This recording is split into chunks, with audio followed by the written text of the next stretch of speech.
Ladies and gentlemen, if I could ask everybody to make their way to their seats. Good morning. If everybody could go ahead and make your way to your seats, please. Thank you.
Well, good morning, everyone.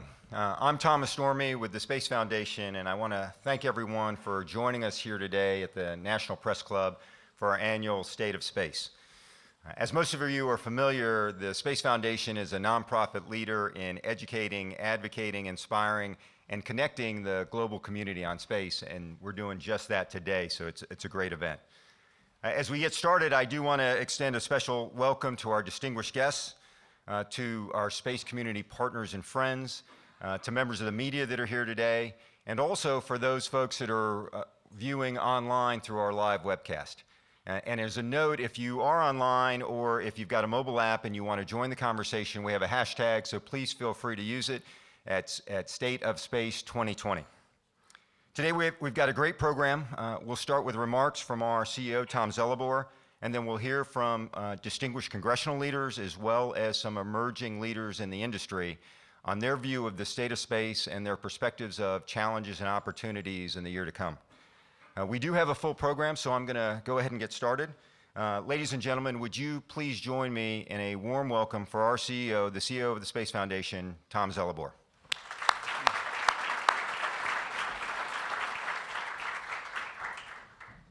Thanks, Thomas.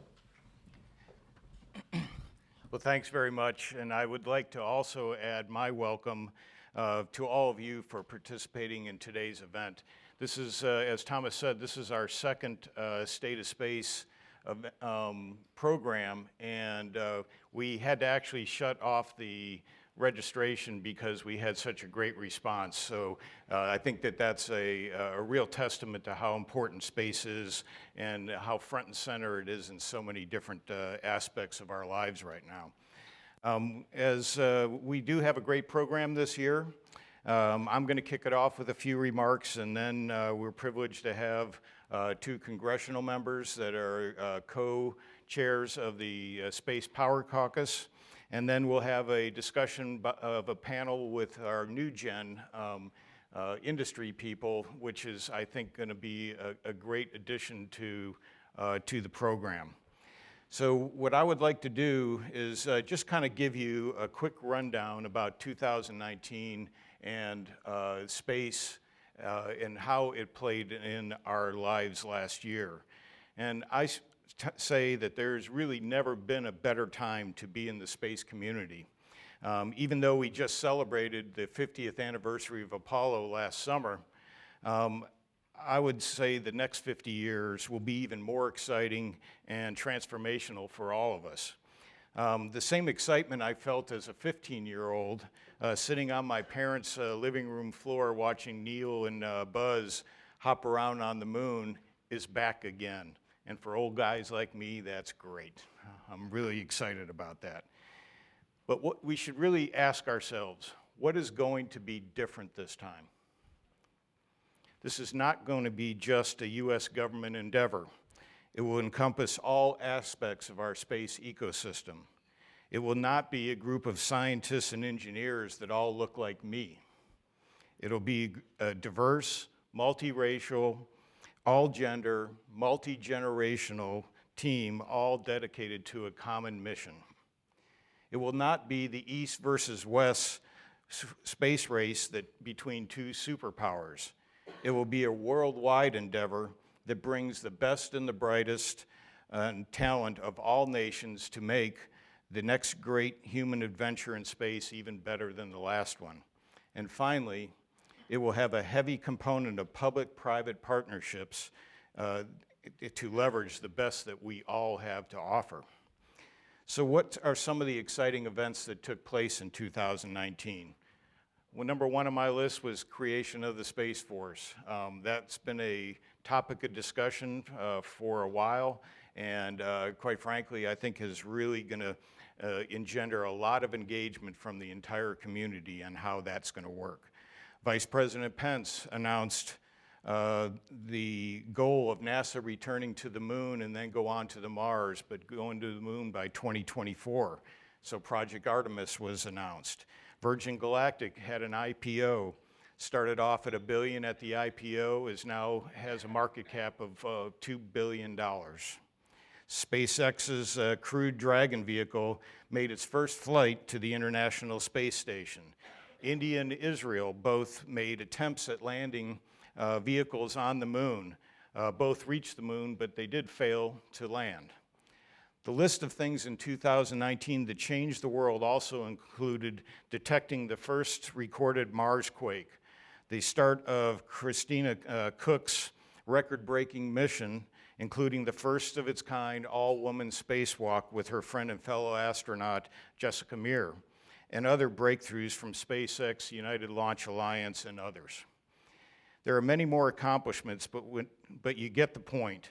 that the space community, and in particular its economy, is booming and is front and center of the dialogue of our national and international discourse. How do I define booming? A decade ago, there was about $175 billion in the space economy. Today, we're cresting just at about $415 billion, and we are projecting in the next decade or two that it will reach $1 trillion. To provide metrics on this investment, I want to share with you a new way to look at the global space economy through a very simple mechanism. We call it the Space Economy Scorecard, and it will help reveal where we are at and where we're going. If you can look up there, you can see the scorecard of the type of investment that is going on. Now, I'm not going to read through all of those, and we'll leave it up there for you to look at. But like in any sport or business, metrics tell you how you're performing. Of course, with all the good news, I think there needs to be a healthy dose of reality applied to any of these metrics that you see up there. So let's pick on a few examples. The first one is right at the top of the list, the number of nations that are operating in space. What a phenomenal number, 81 nations. I didn't think we'd ever see that in our lifetime. So while on the surface that may seem great for the space economy, it also represents challenges such as contested access to space capabilities, space debris and cleanup, space traffic management, policy issues, who owns what? If you find minerals on Mars, are they yours? These are all topics that I think, as a community, we're going to have to address. The next one is the number of people employed in the space industry is 1 million as of 2017. That's fantastic. Now what? If you look at the bottom, you'll see that STEM-related job growth is expected to reach nearly 11 million by 2028. So 8 years from now, we need a workforce of 11 million people for new jobs for STEM-related issues. The problem is that our universities are only graduating 15% of the requirement. Let that sink in, 15%. So where can the rest of the people come from? This is a huge issue for national security space. If you can't get this talent from outside the United States, if you want to have people that are clearance capable and ready. So that is a job that we're going to all have to take on. None of this will happen without a concerted effort of lifelong learning. In the coming weeks, you'll be hearing from the Space Foundation on cooperative strategies and initiatives on how we can best address our future workforce needs for innovation and education, and I'm excited for that to come out. I'm just teasing you right now. And then finally, the economic impact of GPS. If you look up at that number, 1.35 trillion, that's just the impact from GPS. It's an amazing number for sure, but you can bet our adversaries are targeting that system. With every financial transaction tied to GPS, as well as many other essential activities, space is truly a critical infrastructure that deserves our undivided attention of our government and our industry partners. That is why the importance of entities like the Space Information Sharing and Analysis Center are so critical to ensuring secure access to space capabilities. I'm going to close with just a short story about space awareness. One of the 3 pillars in the Space Foundation's strategic plan is space awareness. About 3 months ago, I was giving a speech to a group of about 200 CEOs and leaders of the largest nonprofits in the country. I was supposed to speak about the current activities in space, the investment going on. What does it mean to our country? About halfway through the talk, I noticed a gentleman in one of the tables closest to me, over on the left-hand side of the audience.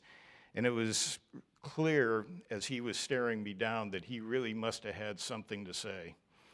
So as I walked through the rest of my talk, and I asked if anybody had any questions, his hand immediately shot up. And so I asked him, you know, what was his question was. And he stood up and he looked at me and he goes, "Admiral, how can you possibly justify spending billions and billions of dollars on space when we have so many starving children here on Earth?" Now, for those of you that know me, the first reaction was, count to 10, be very careful, be respectful, and I was. And my second thing that I noticed was I also knew right then and there what his foundation did for a living and what their mission was. So I asked him, do you know how much space technology contributes to help us solve the problems here on Earth? And he said, no, I don't. So I proceeded to describe how the research and development that we are currently conducting to support life on other planets and exploration are the very problems that he sees here on Earth. And in a meaningful and sustainable way, that research will help us. Instead of just one meal at a time, we can do this for a large group for a long time. Research on advanced farming techniques in austere environments, creating water from minerals, compounds, and gases found on the red planet, telemedicine, 3D printing, and many other technologies to serve the needs there can and will be used here. The conversation went on, but it became clear that he hadn't put those pieces together before, and I saw the light bulb light. I'm not sure I totally convinced him, but the point is, as a community, we need to do a better job of promoting the benefits of space and space exploration. It's in all of our best interest, and best of all, it makes space a place for all. So thank you all for your attention, and we will now kick off our panels. Thanks.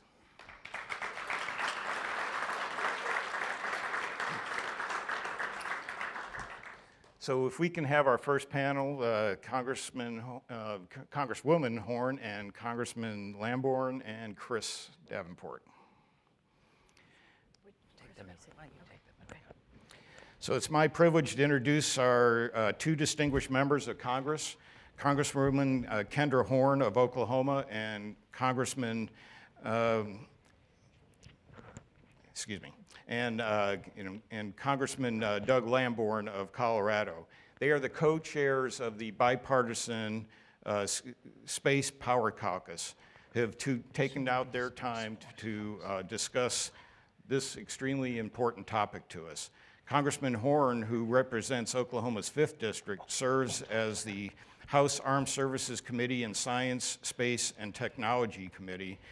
And notably, she is the chairwoman of the Subcommittee on Space and Aeronautics. But even more notably, she is a former alumnus of the Space Foundation, where she managed our government affairs team. Yes. Congressman Lamborn, also a great friend of the space community and the Space Foundation. He is from Colorado's 5th District in Colorado Springs, which is one of the nation's most military-intensive districts and the potential location for the U.S. Space Command. We want that.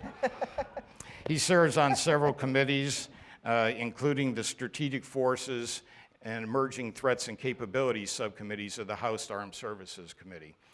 I also want to introduce our moderator, Christian Davenport, who is well known to the space community. Chris covers the space industry for the Washington Post financial desk. He's also an accomplished author and recipient of the Peabody Award and was just recently awarded the Excellence in Commercial Space Journalism Award. Chris, I'll turn it over for you to start the panel. Thanks. Thanks, Tom, and thanks to the Space Foundation for having us. It's nice to have you guys here. We love going to Colorado Springs, love the Broadmoor, but it's nice that you're expanding your presence in D.C. And thank you for both of you for joining us. I know there's a few things going on these days, and I know you have a hard stop, so I'm going to rely on Rich or someone here to let us know when the time is up. Why don't we just start with you, Congresswoman Horn, just a couple of opening statements, if you would, and then we'll get into it. Absolutely. Well, first, I'm glad to be here, and it's always great to be at a Space Foundation event.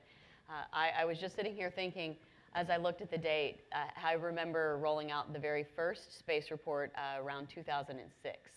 And I think one of the important pieces of the conversation, sitting on both armed services, on strategic forces, as well as chairing the Space and Aeronautics Subcommittee, is the impact of space and the opportunity that lies there. We're seeing that in a number of different areas as we work on a NASA authorization bill, but also with the realignment of our space priorities in the national security sector, which is incredibly important, yet I think not very well understood of the why we need to do it. And that's one of the reasons I'm glad to be able to work with Doug on the Space Power Caucus, which has been around for a long time, and we're really working to lift that back up. Because our investments in space technology, the government investments on cutting edge, whether it's exploration, science, or whether it's in our national security sector, impact our communities. They create whole new industries, and their impact and ripple effects can't be foreseen just with the initial investment. And as a member from a state like Oklahoma, you're probably thinking, well, where's the space? There's a lot of space. Oklahoma, of course, is the only state in the nation to ever have an astronaut at every single phase of our nation's space program. And the technology and aeronautics and the investment there is important. So I'm excited about what we're seeing. I don't want to get too far down the road because I know we've got lots of topics to touch on, but the importance of our ability to communicate, the need to invest in space, to create other opportunities, as you said, to take care of our whole communities, and to include space as a critical component of our infrastructure can't be understated. Because when we're talking about major investments in our infrastructure moving forward, we can't leave space technology and investments out of that. If we do, we will live to feel the consequences of that. So I'll leave it there and say I'm happy to be here and look forward to the discussion. Congressman Lamborn, do you have a few comments? Yeah, let me talk a little bit about national defense space from a Colorado perspective, and then I'll end up with a couple of comments about civil space. First of all, it's an honor to be here. Tom and your whole team at Space Foundation, you do a great job. As was mentioned, I do have the honor of representing Colorado Springs in Congress. I'm in my 7th term. Colorado Springs is the epicenter, in my opinion, of national security space. It's the home of Peterson Air Force Base, Schriever Air Force Base, Cheyenne Mountain Air Force Station, the U.S. Air Force Academy, which is going to be creating a space path similar to the Naval Academy's Marine option. We're also home to NORTHCOM, SpaceCom, the MDA's Missile Defense Integration Operations Center, or MDIOC, the 1st Space Brigade, which is the Army's only space brigade and their Space and Missile Defense Command, the National Guard's 100th Missile Defense Brigade, the National Security Space Institute, where space warfighters go to school, and over 70 tenant units throughout the defense and intelligence communities, and the majority of reservists in the country that are assigned to space missions. National security space operations are conducted 24/7 by the Joint Task Force Space Defense in the NSDC, or National Defense Space Center. This is a big deal. This has just stood up a few years ago. It's where uniformed military personnel sit side by side with their intelligence community counterparts, tracking everything we can see in space in real time, training, planning, and meeting the potential threats. I'll let you use your imagination as to the kinds of things that they work on. The next generation facility for the NSDC, the follow-on, is going to be the CSOF, or Consolidated Space Operations Facility. That was authorized and appropriated in recent weeks. It'll be built out at Schriever to the tune of $148 million, and that'll be a standalone facility as opposed to a converted facility. So Colorado Springs is the heart of American space warfighting and has the culture, industry, personnel, and decades of infrastructure to prove it. And let me just say, as I finish here, that Space Force, let me talk about that, and Space Command, it's on a great path. It's moving quickly. General Raymond is moving and doing a great job.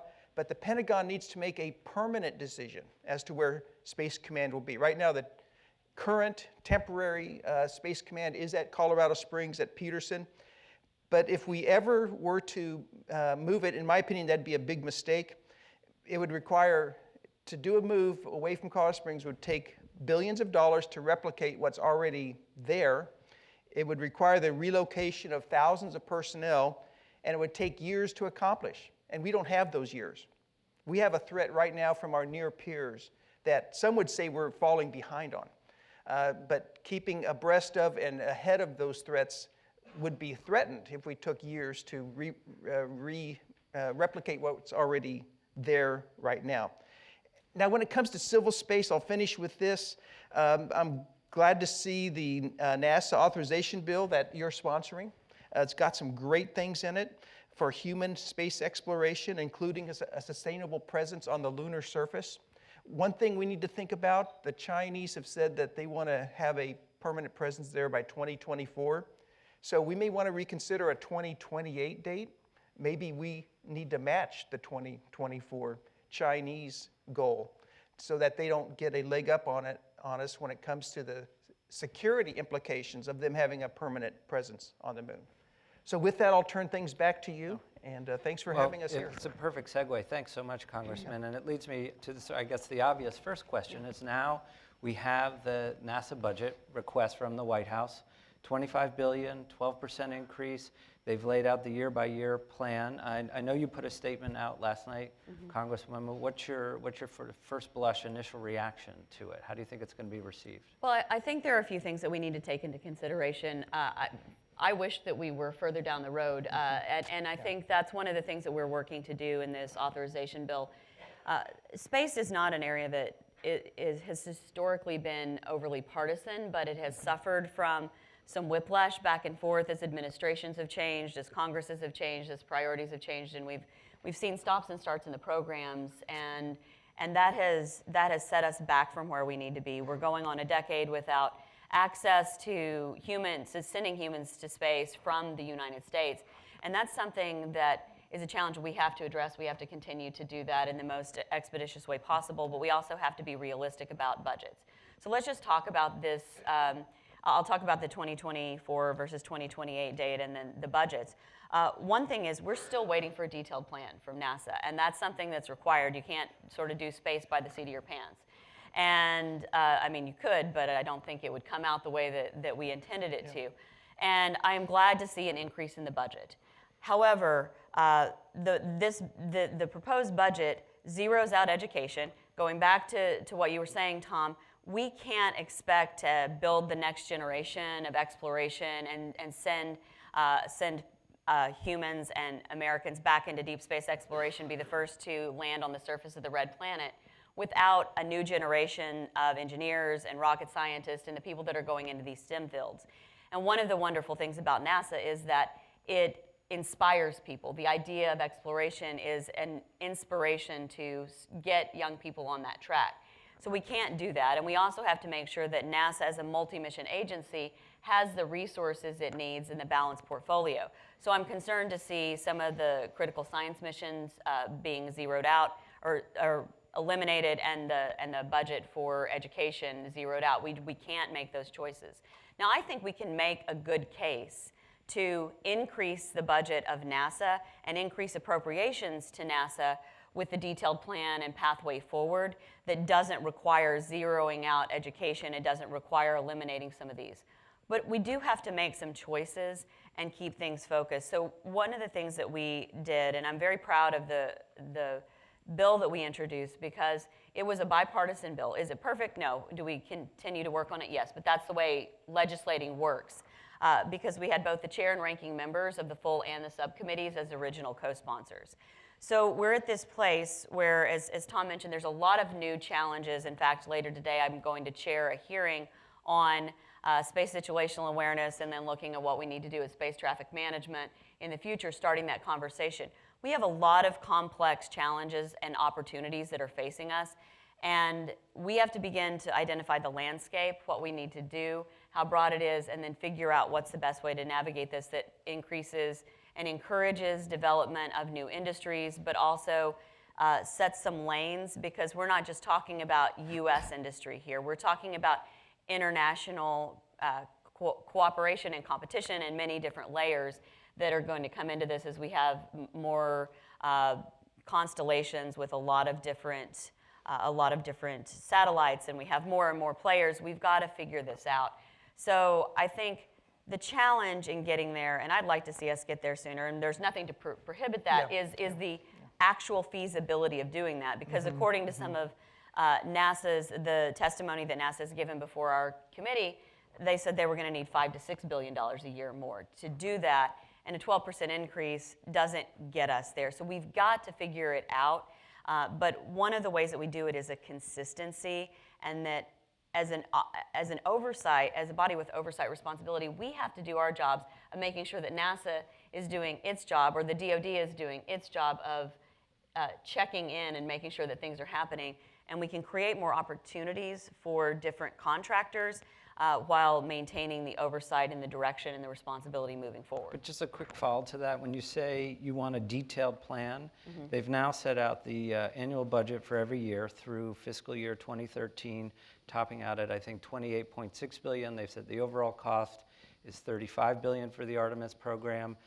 They've got Artemis 1, Artemis 2, Gateway, the contract for the lunar lander to be awarded within a couple months. So I'm just sort of curious, when you say you want a detailed plan, what else do you need from them? Well, I think there are a number of things in terms of specifics, and we can get down a little bit further into the weeds. But we've gotten top lines in terms of how we get there, and there also, I think, there's another piece to this, is a workforce issue and how we do it, and making sure that there is a pathway to get there from here. I mean, it's still top lines on that budget out years, and I think we've got to see what the pathway is, the specifics, the technical, and I mean, quite frankly, the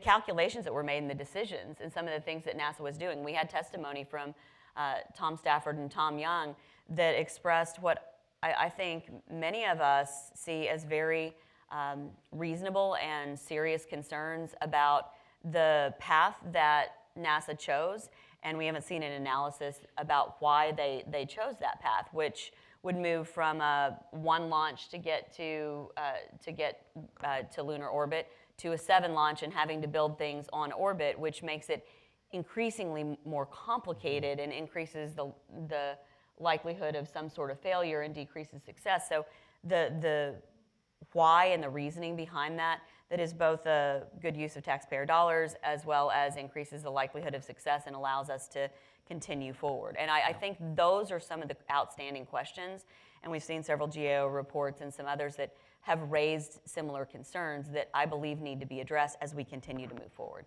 And Congressman Lamborn, what is your sense as from the White House request and also the House authorization bill as it comes through the process and out of committee and to the greater body of how it's going to be received? I mean, you had mentioned, it sounded to me at least like, you wanted something more along the lines of what the White House is proposing. Is that something that you think will be reflected by the whole body, by the whole House? That's a great question. The president's proposal is usually a starting point. Presidents of both parties, I think, have the frustration of not seeing their budget enacted as they have proposed it to Congress. It's a starting point. So a lot remains to be seen. I think the House in Democratic hands, the Senate in Republican hands may have a different perspective also. I think Kendra covered it real well. I don't know if I could really add too much more to that, but I concentrate more on national defense space, and that's where I spend more of my time. But it's interesting when you mention, the Chinese, and specifically, if I read the House authorization bill, there's some a little bit of a disconnect in that it would sort of prohibit, if I read it right, a lot of resources going toward setting up a base on the moon. And China specifically went not just to the moon, but they have aims on the South Pole just as we do. Do you see a national security tie-in to not just going to the moon, but settling on the South Pole and getting there first, as the Vice President says, as making sure America is leading in space? I do see some security implications if they have a permanent presence on the moon and their ability to track things that are happening. The Chinese are very good at saying this is a civilian use of this project or this technology, but it has dual use. It has military applications. In fact, I don't know if they do anything that doesn't have dual applications. So yeah, I'm very skeptical when they say this is for mankind, search of knowledge, and so on and so forth. They very much have military thoughts in mind when it comes to what they could do with a permanent presence on the moon and the ability to track things and see things that from a unchanging platform that no one really has right now. Yeah. And I want to get to national. Well, oh, sorry, go ahead. I just to add on there, it's not a prohibition. It is not on the critical path to getting Moon onto Mars, which will continue to push the envelope in terms of what we do and how we continue to lead. And I think that's important because when during the Apollo era we were focused on Apollo, we were focused on exploration, and now NASA as a multi-mission agency, and to Doug's point, a civilian agency where China does not have that, requires that we continue to push forward and innovate. But in order to make more progress more quickly, I think we have to make sure that we focus on what critical path, and if we can get more resources, then we can add things in. It's not that we don't want to do those things, it's continuing to address that because we do have a lot more players in space, and China is investing heavily, which is why the importance of the Space Force and the realignment of our national security assets was so critical. Are you optimistic then that there'll be some sort of consensus with the House and the Senate and with the White House? I'm very optimistic because I don't think that we're that far apart. I think there are some different ways that we view things, but based on the way that we've worked in the committee on the House side and prioritizing the needs and trying to make sure that we are doing our job of oversight so we can hopefully avoid any of these major changes and pitfalls moving forward to continue to move it. I don't think we're as far apart as it seems that we are, and I'm optimistic because we continue to work together well. So just getting off the moon for a minute and staying on civil space, we'll get to national security space in a minute. One of the other big news items recently was with the Commercial Crew program restoring U.S. spaceflight for NASA from United States soil. There was more that was coming out about Boeing's Starliner capsule. Obviously, SpaceX had a major mishap last year when its Dragon capsule exploded. And one of the things that stood out to me when we had a press call with Doug Lavero, the head of human exploration for NASA, who had said that put the onus on Boeing and the contractors, but also said that NASA's oversight had not been sufficient. Is that something that concerns you? Absolutely, and that's why I think it is important, and one of the things we were working to do in the authorization bill is to ensure that NASA has sufficient oversight and insight as the process goes along. When we're setting up the different types of contracts, we have to make sure that NASA is involved all the way along the process, and that was one of the things that General Stafford said is that the success of Apollo was built on the fact that we had great contractors, we had great industry that was coming in to do the building, but NASA was intimately involved at every step of the process so we could assess and oversee. And I think as we're moving to this next generation where the direction of our government contractors is really on this cutting edge, and as we standardize other operations and technologies, it still requires NASA be involved and have the ability to conduct oversight and to do their job. But that requires resources in NASA as well as resources that can be used for contractors to build the equipment, hardware, and continue forward. That, I think, is an ongoing issue. We've got to ensure that NASA's doing their oversight, so we have to do our oversight to make sure that NASA's doing their oversight.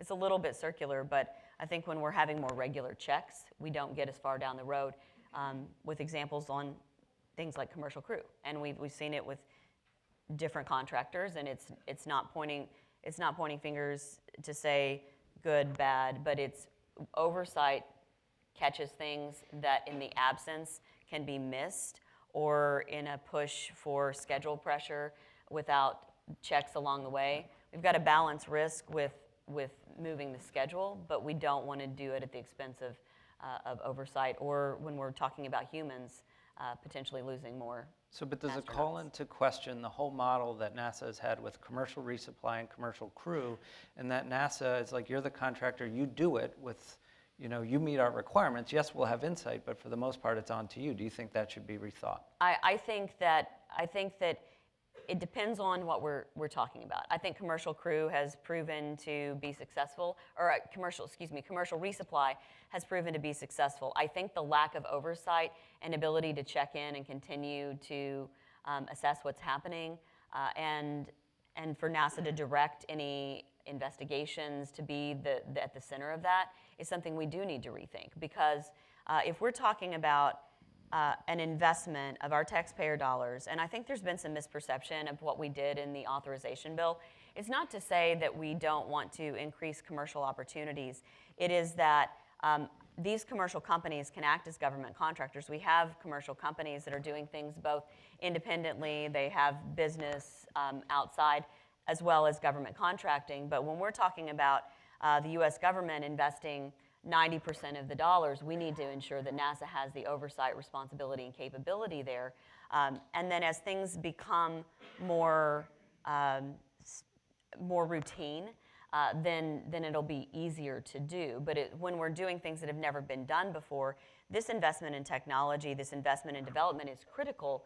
But at the same time, if NASA doesn't have insight, it's harder to know what's working and what's not.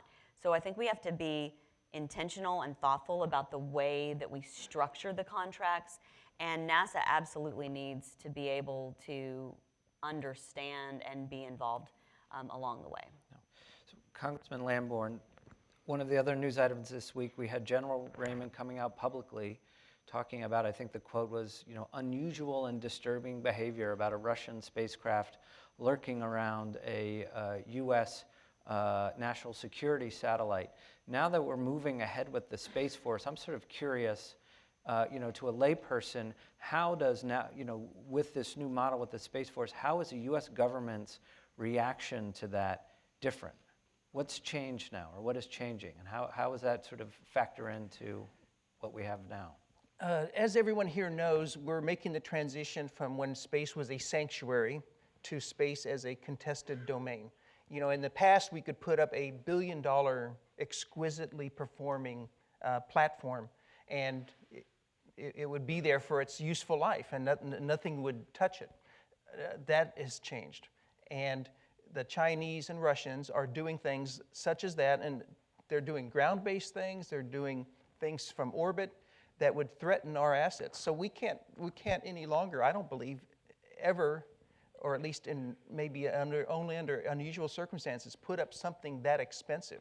The future is going to be resilience, things that are replaceable, things that are cheaper, smaller, proliferated in great numbers, so it's harder to take them all down. And if they do, we'll just send up a whole slew of ones to take their place, whether it's for communications, ISR, or whatever the mission of that particular satellite is.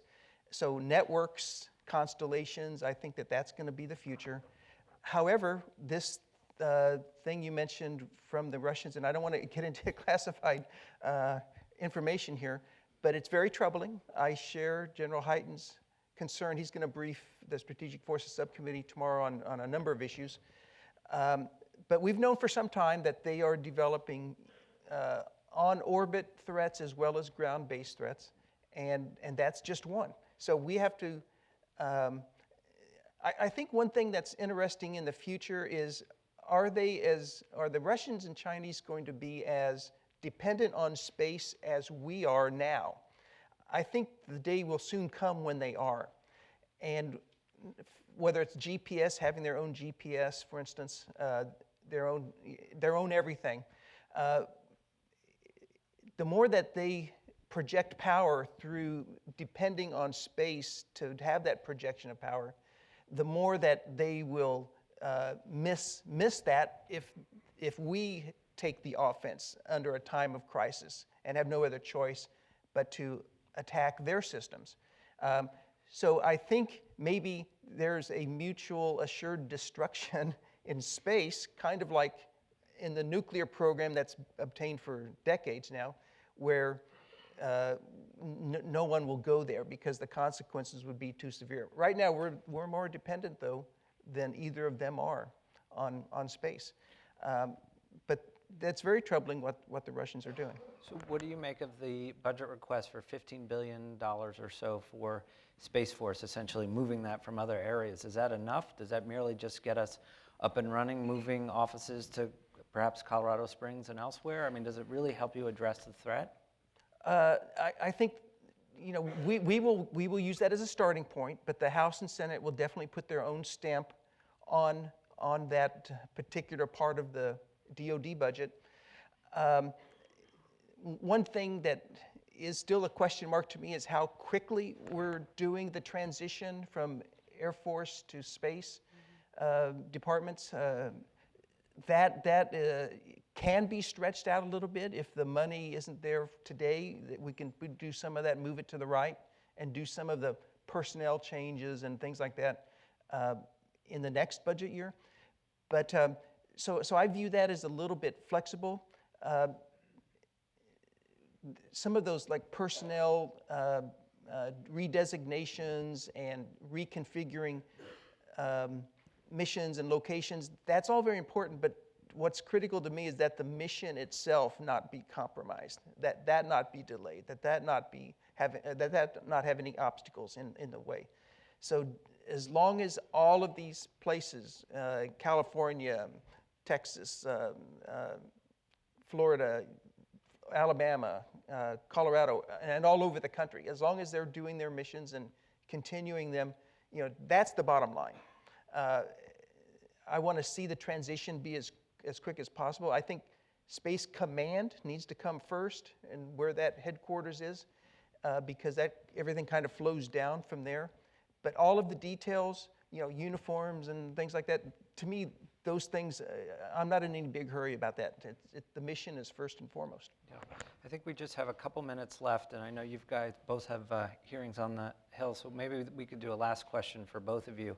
And that is, all of this context, all of this activity is happening in the context of an election year, and a very contentious election year. So I just wonder, you know, what is your confidence level going forward? You know, if there is a change in administration, will NASA's civil space program be able to stay intact and go forward? As you had mentioned, that's one of the things that has hampered NASA for so many years, different administrations coming in with different priorities. Will Artemis stay intact? Space Force and national security space, what are your thoughts on that? I think the answer is yes, if we continue to proceed forward as we have. That's one of the reasons we worked so hard setting out an intention to ensure that it was a bipartisan effort moving forward, because it's important for our nation, it's important for our future, it's not a partisan issue. And I think that the more that we can lay out the case for the importance of Artemis and the programs that have been invested in our continued efforts, that is critical. We've got to do a better job at telling the story. As far as Space Force is concerned, that's one of the major challenges with the public, is that they don't understand. They don't understand the needs for us to realign our national security space assets and why it's so important. But I think that when we can have those conversations, then people begin to shift. When you help them to understand that there are more and more nations, and both allies and adversaries and people and players that we don't even know that are coming into this space. And it's not only important for our national security, it's important for a realignment of our assets and ensuring that we continue to move forward, because when we have the space assets that were siloed and there was not a coherent mission and strategy moving forward, we were actually achieving less and doing more, perhaps spending more. So that alignment helps us to invest in a smart and strategic way. But I think it's going to require people on both sides of the aisle having these continued conversations about why they're important. That it's not just a political kind of football that should be passed back and forth or some way to score points. That it is very important, and we have to continue to do the work, I think, to educate our communities regardless of who's in the White House. But I just want a quick follow-up to that, Yeah. because you don't hear the Democratic candidates talking a lot about space at all, frankly. No. And yet this administration probably has talked more about space than all of the last Yep. administrations combined before Apollo. So does that education go toward the top of the Democratic Party as I well? think we need to, yeah, absolutely. I think it does. I mean, I think we can fault leadership of different parties at different places for making decisions that have resulted in where we are. But that is something that I think that more of us need to talk about as Democrats, the importance of space, and advocate for it, that this is not an issue that is or should be partisan. And I think it is a lack of understanding about the importance of space and what it means. And you know, I'm happy to be a champion for it, because I think it is critical. And if it is left out of the conversation at the highest levels, then we all experience the impacts of that. On the national security side of space, I think that there's a real strong consensus in both the House and the Senate to make this a high priority, regardless of what administration is in the White House a year from now. And I really appreciate the Trump administration, their focus on space, like you said, especially military spaces, which is what I follow. But and I think it's genuine, it's real, and it's very involved, and takes a lot of different forms. But it's not just an administration thing. A lot of those things started in the House. And the House and Senate, but I'll say the House. Yeah, and absolutely. Kendra won't. Oh no, I'll agree with you. As a House member, she won't object to that. But no, it's true, and that was bipartisan. Rogers and Cooper, yeah. Jim Cooper, Mike Rogers, and others really have been working on this for years, and so it wasn't just that the administration glommed onto it as a Johnny-come-lately. They are and were sincere all along as well, but it started in the House. And so that bipartisan understanding is going to continue, because all those same people, should they win re-election, they'll all be back regardless of who's in the White House. So I feel very good about space, and the increased emphasis and the increased funding and increased prioritization of space will continue on the national security side, regardless of who comes in next January. Well, thank you so much. Please join me in thanking our panelists. Thank you. Chris. Thanks so Great to much. see you. Good to see you. Thank you. Thank you, Kendra. Can we get a quick picture, Ken? Great to see you. Doug, can we just get a quick picture? Yes. Thank you all for, yes, thank you all for participating. It's great.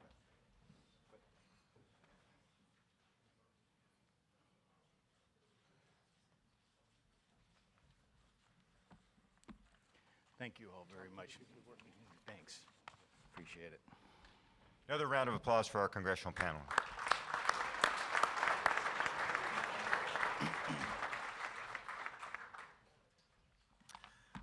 Now, ladies and gentlemen, we're going to reset just a little bit. So if I could have you just take a break a minute. It'll take us about 2 minutes to get our second panel up here. And a quick note as we do that. On your seats, there should have been 5x8 and 3x5 cards, and those will be used for questions for our second panel.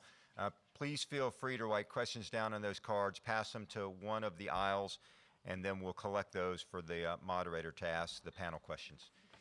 Please hold, and we'll start the next panel momentarily.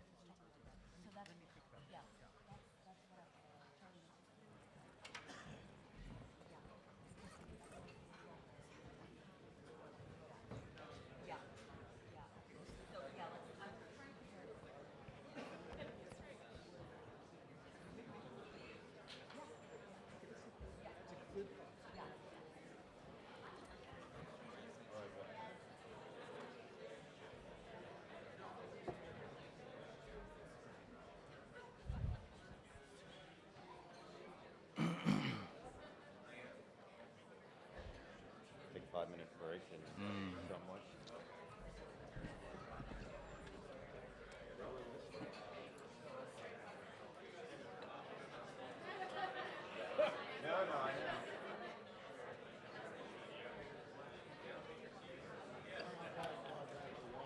All right, thanks, John. Fabulous job. Thanks, John. Hi, I'm Debbie Reynolds. I'm the teacher liaison Great. Thanks so much for being part of it. Hi, Tom. Steve Carroll. I'm a teacher working over at NASA. Excellent. Let me give you my card. I'm in the DC office. So, are you tracking our program on the 27th when the clients come in town? Somebody had, Jody was trying to get me to present, and then I guess Brian told me to. That was good. Lauren is. She's grown into her role. Oh, big time. She really has. Okay, nice meeting you. All right, if I could call us back to order here.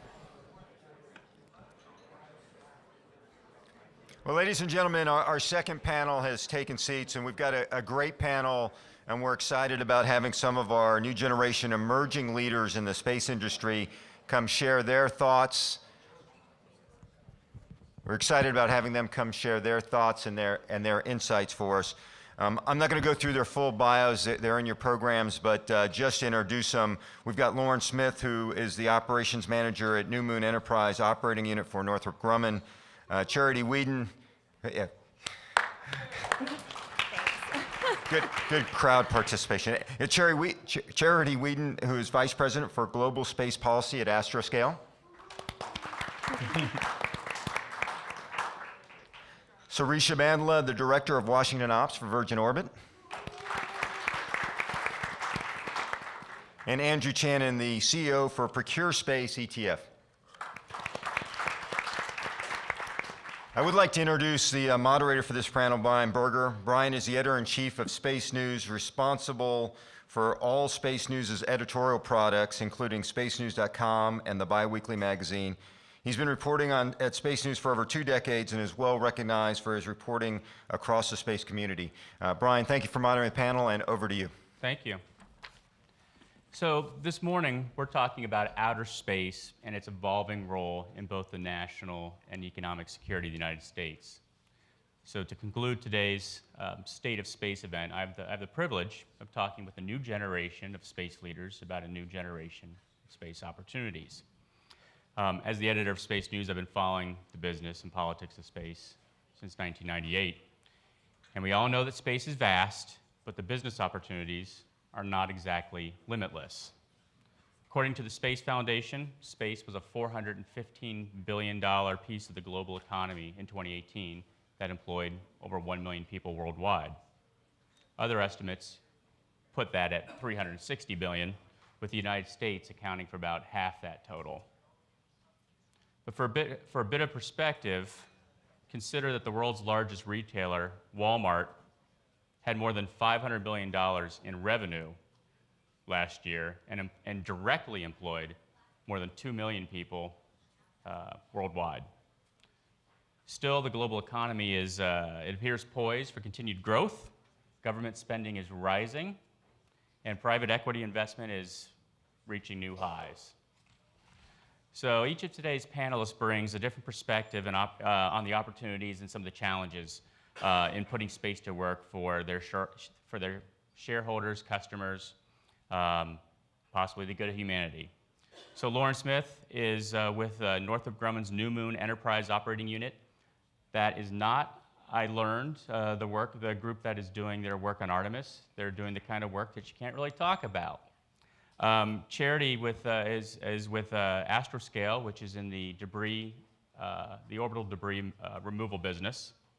Sarisha Bandla is the head of Washington Ops for Virgin Orbit, which is developing an air-launched dedicated rocket sized for putting up small satellites, 1, 2, 3, 4, 5 at a time, depends on the size. And then finally, we have Andrew Channon, who's the CEO of Procure Space ETF. So welcome to the panel, and thank you for being here. Thanks for having us. You're welcome. So to start things off, the Space Foundation had given you all a sentence to complete, and that sentence was, "The issue that will have the most impact on my organization's future and the state of space is." Lauren, you said the issue would be the need for a robust talent pipeline and knowledge transfer to empower the next generation of space leaders. Could you briefly share why that's important to your organization? Absolutely, and thank you so much. I'm so excited to be here. So some of you might be surprised that that is what I would choose of all of the things that are going on in the space industry right now. Why talent pipeline and why knowledge transfer? So first, I think that was set up pretty well by Tom and by our last panel. I didn't know that they were going to do that, so that worked in my favor. Thanks for that, Tom. But I'll also say, I'm speaking on behalf of not only what I see as a Northrop Grumman employee, but also as a member of the board of directors for Space Foundation, also as a member of the industry advisory board for my university. So this is a cross-cutting issue. It's not just industry, it's academia, it's government, nonprofit. Everybody sees that this is something that's major for our industry. So to set up that problem, like any good engineer, I'd like to define the problem first, hopefully in convincing you that this is as big as it says it is. And for that, I need to read out of my notebook because I don't want to misquote any numbers. Okay, so Aviation Week puts out this really great workforce survey every year. So looking at the 2019 workforce survey, we see that the demand for highly skilled workers across a broad spectrum of technical jobs has reached levels that we haven't actually seen since the 1960s at the height of the nation's reach for the moon. The aerospace and defense hiring increased more than 70% between 2017 and 2018, and the original 2018 demand projection was for around 46,000 new hires in aerospace and defense. That exploded to 86,000 last year, which is actually 87% more than planned, again, for 2018, which is not last year. That's, they do it retroactively every year. You get it. And so we'll continue to have high demand moving forward. It's also important to note that the 2015 workforce survey cites that we actually have the highest proportion of baby boomers in the aerospace industry of industries in the US economy in general. And that really hasn't changed much in the past years. So then looking at the Census Bureau for the US, we're learning that, something that we already know, by 2030, all baby boomers will be retirement age, 65 or older, okay? So just kind of wrapping that up, the summary is our needs are greater than ever, and our largest demographic of the workforce that is the most experienced and has kind of lived a lot of this in aerospace are eligible for retirement. And so it's kind of a question of what do we do about it? And so that's what I hope we can get into a little bit in some of these conversations. But I believe fundamentally that getting that right, being able to address that issue, it's essential to being able to be successful in any of the other state of space areas that my fellow panelists will talk to today. So thanks. Thank you, Lauren. Charity, you flagged the outdated global rules and outdated best practices that, quote, treat space like the Wild West. So what are the issues that you see here? Thank you, and thanks to the Space Foundation for the invitation today. Here's why I say that. We're at a $415 billion space economy, and it's growing. So when we think about opening up opportunities in the space economy, what comes to mind? How can we get to the $1 trillion? How about updated regulations? Yeah, sure, that's definitely needed. Current regulations were conceived before the rapid increase in global space activity and can hamper growth in this sector. How about using advanced technologies like machine learning, AI, robotics, 3D printing? Absolutely. Spin-in technologies will certainly help the space community find efficiencies, new markets, and accelerate growth. Do we need continued confidence in space investment and the normalization of all sorts of new space activities?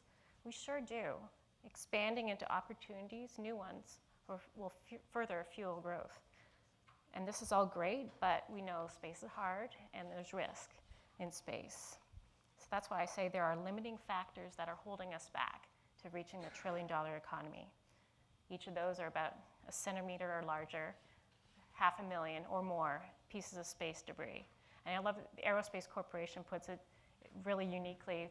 The size of a blueberry that hits you in space is like an anvil falling on your satellite. It'll do some damage.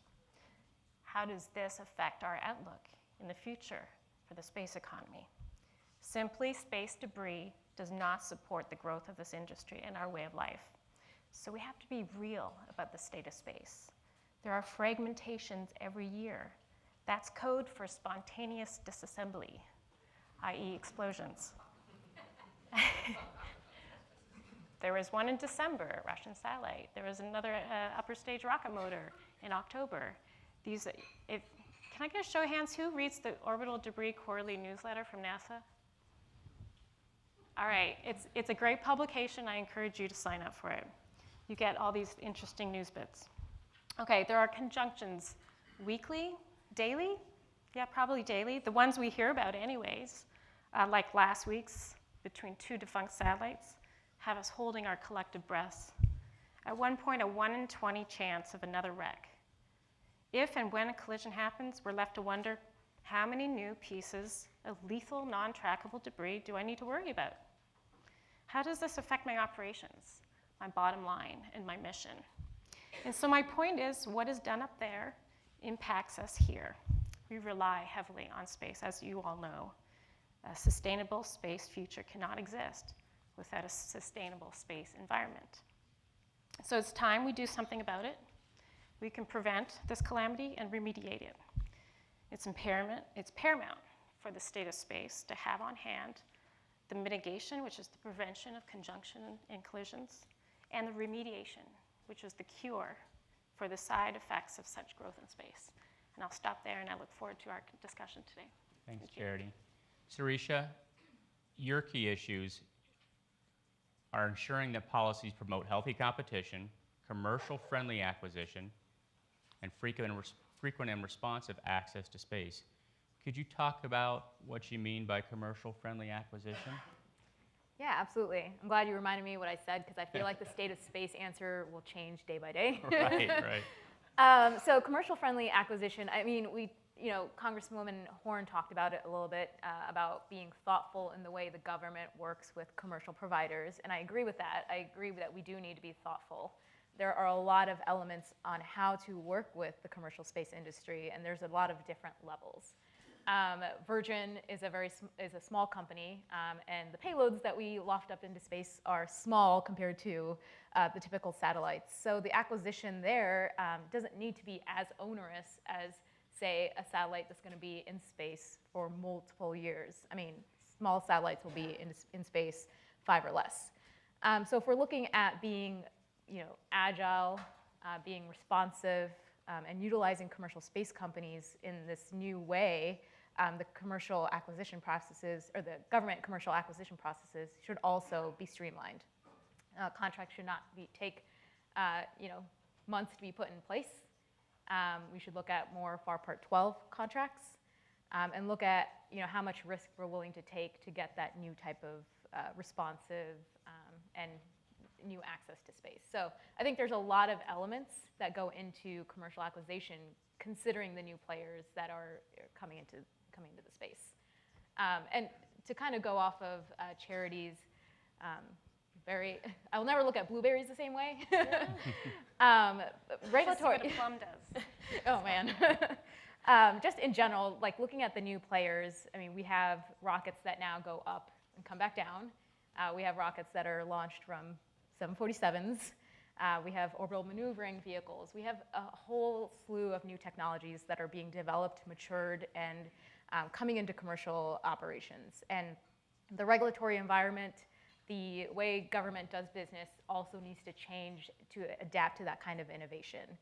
It's not really a one-size-fits-all anymore. And the FAA last year, as we all know, undertook a streamlining of their licensing Part 450. So we'll see if that is a step in the right process, in the right direction this year. But it is a good step forward to look at how we can license these vehicles that don't fit into one bucket anymore. And I think that's going to be a recurring theme as we see new types of vehicles enter the market. And I think space traffic management and space situational awareness, regulatory environments, or best practices will also need to follow that, as Charity mentioned. So there is a lot of areas, both regulatory acquisition, that needs to be kept up to date. Thank you, Sarisha. Andrew, you flagged the need for public awareness of the importance of space investing and the performance of publicly traded space companies. With the exception of Virgin Orbit, which is a big part of your fund and has had a pretty good run recently, are there good news stories out there that you want to highlight? Is that an important part of building the public awareness? So we actually hold Virgin Galactic. Right, right, So, Virgin so Galactic. slightly different. Happens all the time. Yep. So I have the fortune of coming from the investment world and having a different perspective on this. I'm actually rooting for every single company up here, and early stage as well as large publicly traded companies that people can get exposure to. But what I think is really important is, just like every industry out there, nothing happens without investment. And so all these great ideas, all these great technologies, education programs and everything all require significant investment. So you could have the greatest idea in the world, but without the access to the capital, it won't get off the ground. So really kind of the way that we look at this is, the awareness from investors as well as individuals that space is, as has been said last year, is open for business. The government has, in the early stages of the space program, been the major driver, governments, government agencies, in supporting that investment. And now it makes up closer to roughly 20% as opposed to almost 100%. So we have started to get the awareness out. It's fantastic that the current administration is helping to further show how important space is, not just today, but for our future. And I think the ability for publicly traded companies to be able to show there is investment appetite is something that shows earlier stage companies and innovators and entrepreneurs that if I create some fantastic technology that could make the world a better place, there is an ultimate exit or further demand in the public markets to invest in these.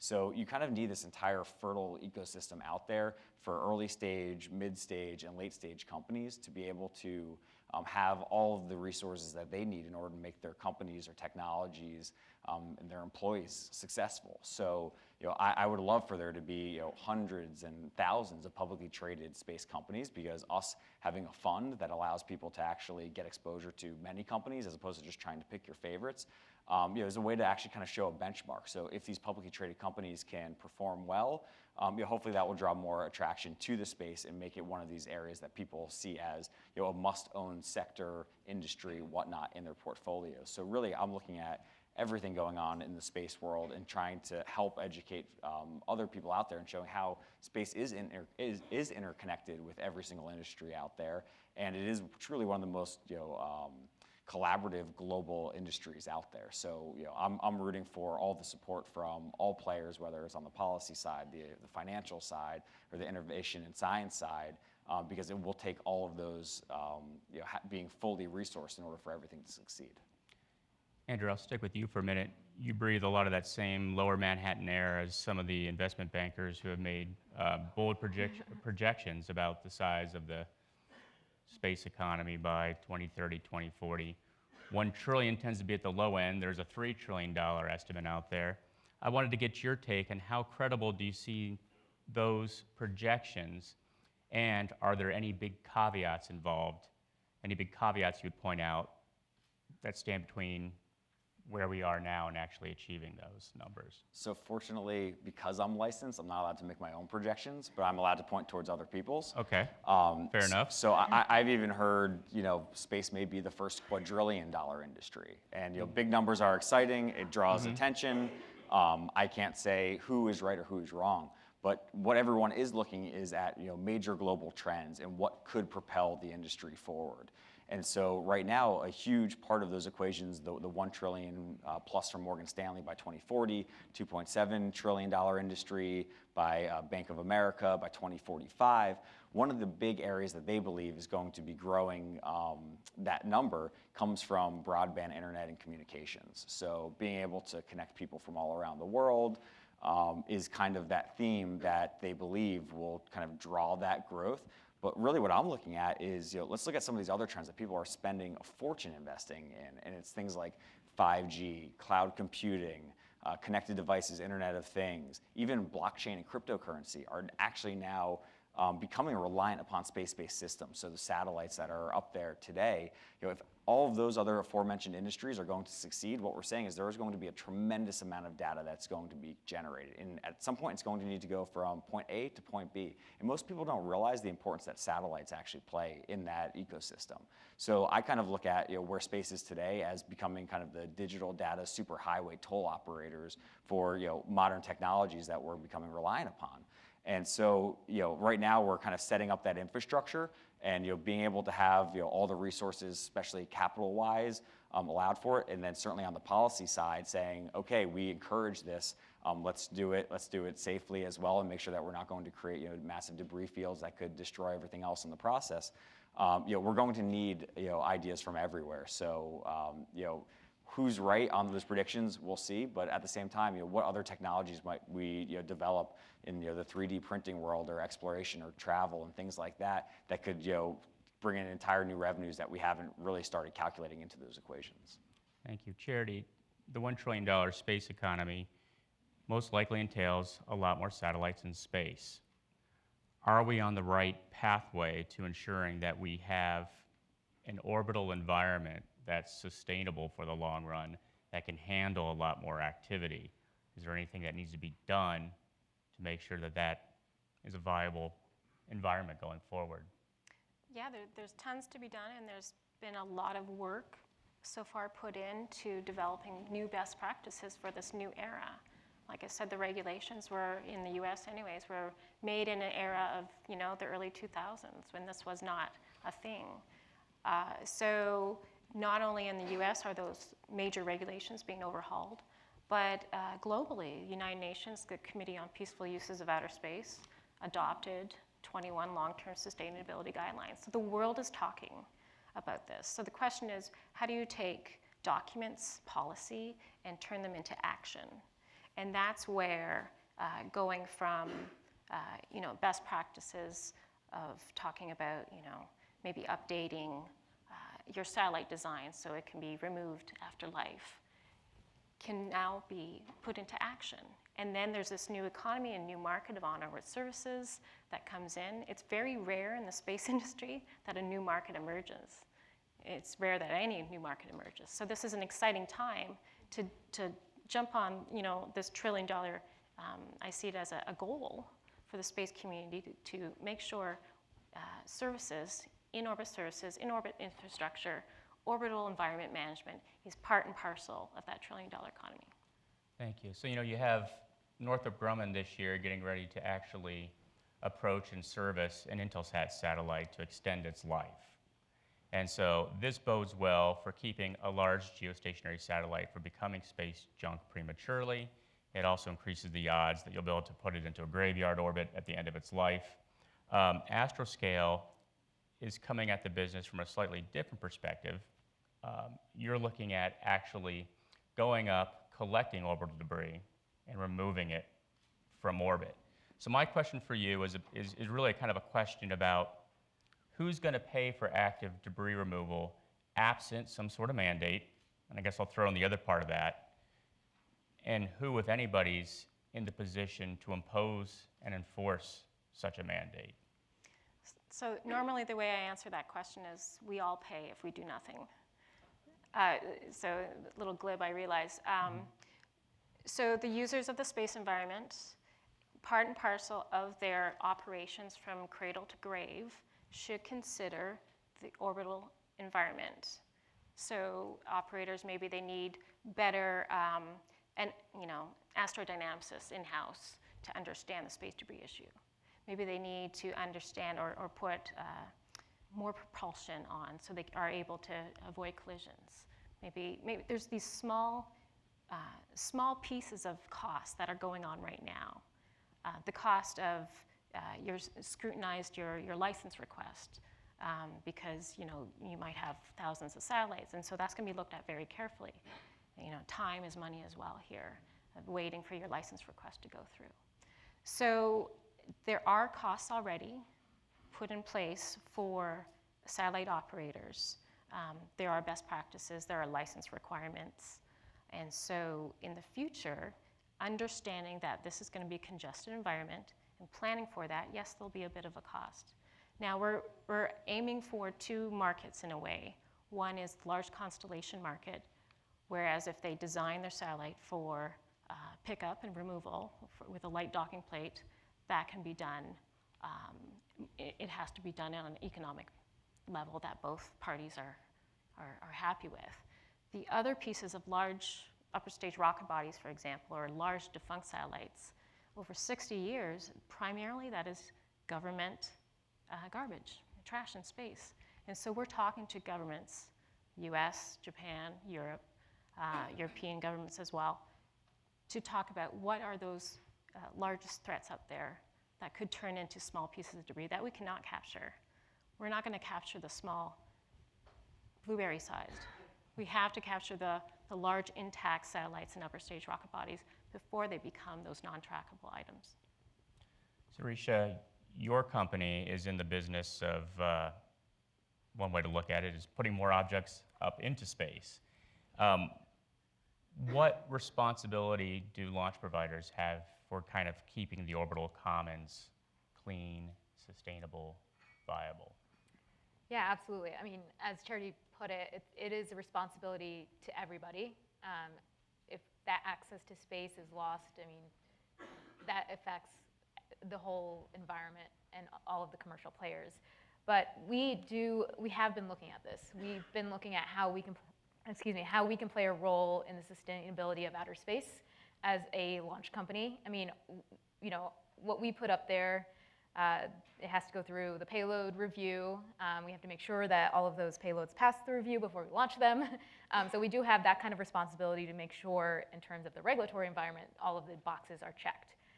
We do follow the 25-year, but we think that's too many years. So looking at our second stage, we're looking at deorbiting, having that burn up a lot quicker than 25 years. We're less than 10 years, I believe, right now, and looking to bring that down even more. So from the rocket side, we are looking at what we can do to play our part in keeping the space environment sustainable for all players. But we are looking to work with our customers and looking at how we can partner with them, you know, buy into the best practices and standards, and make sure that those filter down to all levels of the commercial environment. So, yeah. Thank you. Andrew, companies like Charities, as well as ventures that aim to mine asteroids, space tourism ventures, hypersonic point-to-point transportation, a lot of these new ventures, new areas are cited in some of these larger projections for how big the global space economy could be. Do the investment timelines and risk posture, do those align well at all with what investors are willing to accept?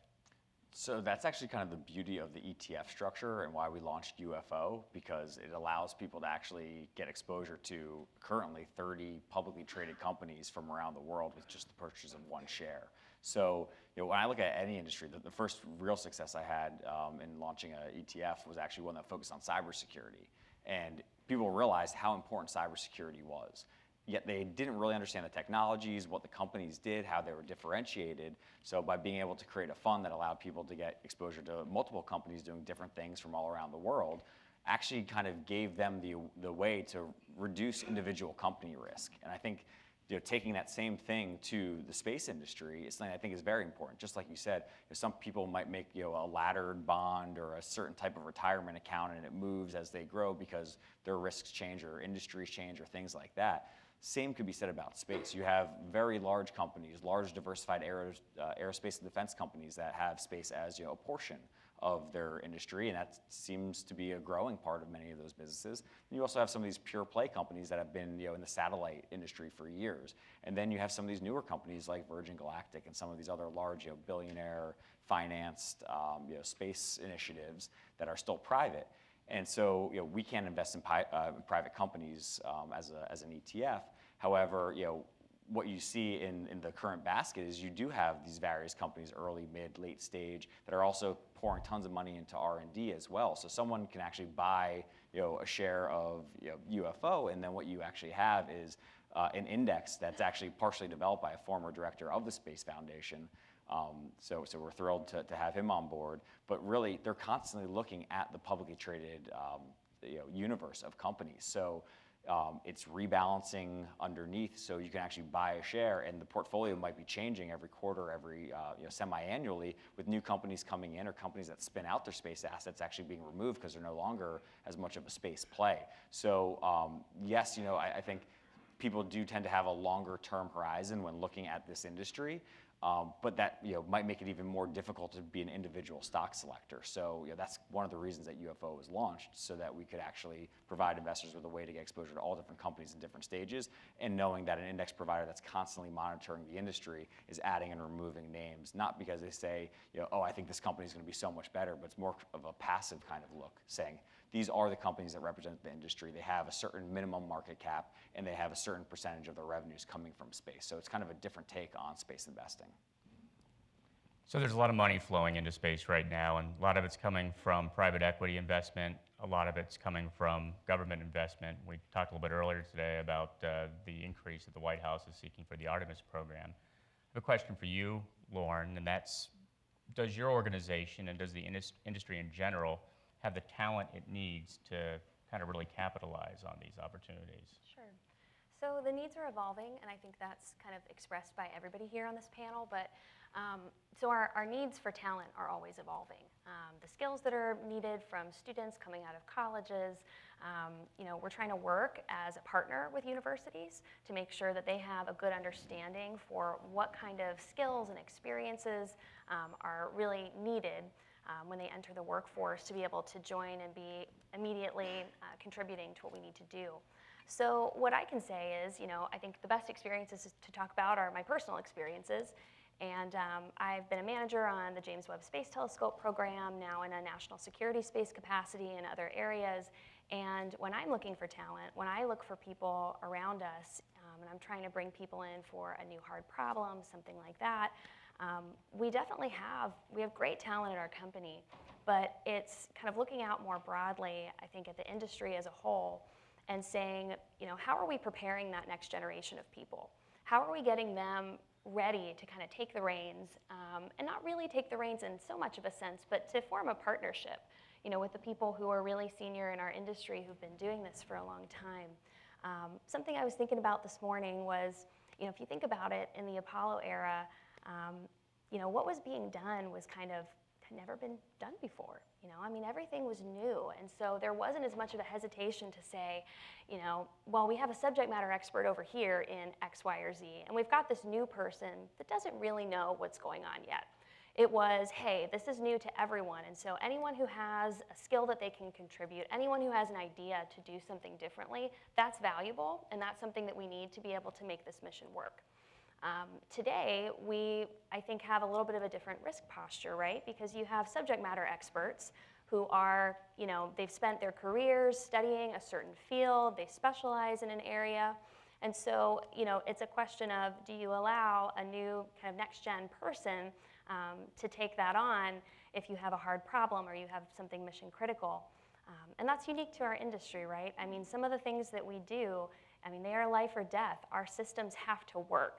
And so, trying to figure out how to train up that next generation, forming those mentorship partnerships, having that risk posture of, yes, we're going to let people do things instead of just watch them being done, is really important. So I would say we definitely have great talent in terms of recruiting and trying to get more people into the industry. That's a whole nother conversation. Sure. There's a lot to discuss and I think to touch on there, but I think it's really giving people the experience and partnering with them to make sure that we're preparing people for that next phase, and finding that appropriate risk posture as a company. Brian, can I add? Sure, please do. So I do think that, for commercial space companies, there is that will and eagerness I see from students that want to do something new and want to do something fast-paced. And I've seen that in a wide scope from satellites to launch vehicles. And I know a lot of people say that our generation hasn't had that moon moment.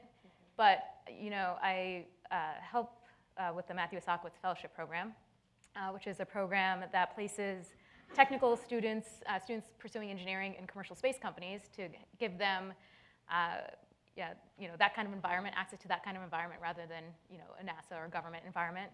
And when I interview these students and ask them why they got interested in space in the first place, they quote seeing Falcon launches, seeing all of Planet, seeing images from Planet in the newspaper. So even though that we haven't had this moon moment in our generation, a lot of what commercial space companies are doing is inspiring the next generation of our workforce.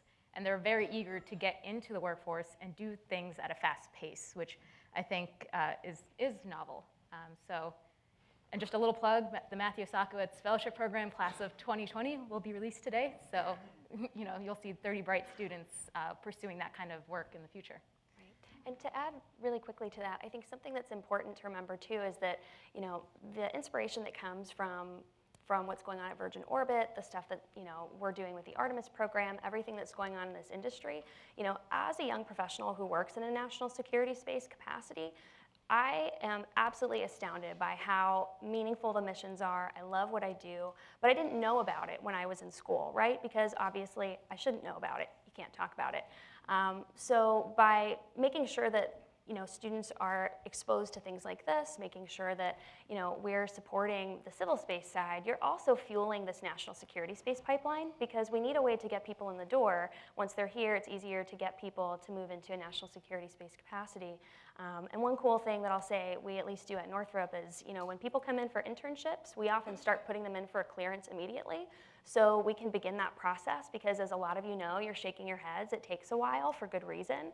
So there are things that we can be doing to not only fuel that pipeline for commercial, civil space, but also national security space as well.